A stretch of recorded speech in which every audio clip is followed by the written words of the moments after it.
Perkenalkan, nama saya Herson Yosef Prime Ginting, mahasiswa STOK Binaguna Medan, NIM 1903100113. Di sini saya akan menjelaskan konsep dasar tes, pengukuran, dan evaluasi. Yang pertama yaitu tes. Tes yaitu instrumen atau alat yang digunakan untuk memperoleh informasi tentang individu atau objek. Yang kedua yaitu pengukuran. Pengukuran memberikan hasil yang dicapai melalui alat tes yang digunakan. Yang ketiga yaitu penilaian. Penilaian yaitu penetapan kategori hasil pengukuran untuk menggambarkan hasil yang diperoleh. 4. Yaitu evaluasi. Evaluasi yaitu analisis tindak lanjut dari rangkaian tes, pengukuran, dan penilaian sebagai dasar dilakukan suatu perubahan. Tujuan tes dan pengukuran yaitu 1. Mendiagnosa kelemahan, 2. Mengevaluasi program, 3. Meramalkan kemampuan, 4. Memotivasi. Langkah-langkah proses penilaian yaitu 1.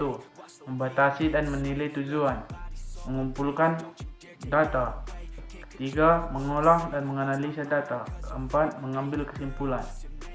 Konsep tes dan pengukuran.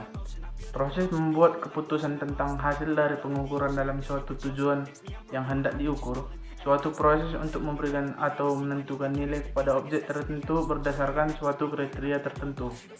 Konsep tes pen adalah suatu proses mengambil keputusan atau memberikan nilai terhadap suatu hasil berupa besaran kuantitatif atau skor yang dicapai oleh seseorang atau suatu objek tertentu. Istilah dalam tes yaitu tester, yaitu orang yang akan menjadi operator tes.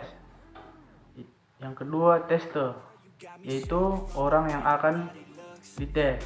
Yang ketiga instrumen, yaitu alat tes yang digunakan atau alat ukur. Yang keempat indikator, yaitu kriteria capaian. Kelima kategori, yaitu tingkatan yang dicapai atau posisi yang dicapai berdasarkan indikator. Kriteria sarana dan prasarana. Yang pertama, alat tes yang digunakan telah ditera atau memenuhi standar. Yang kedua, tempat pelaksanaan tes harus aman dan nyaman bagi tester. Ketiga, tersedianya peralatan medis untuk kepentingan P3K. Yang keempat, tersedianya formulir-formulir yang dibutuhkan untuk merekam hasil tes. Yang keempat, bila tes terjadwal secara rutin berkala, pelaksanaannya hendak dilakukan di tempat dan waktu yang sama.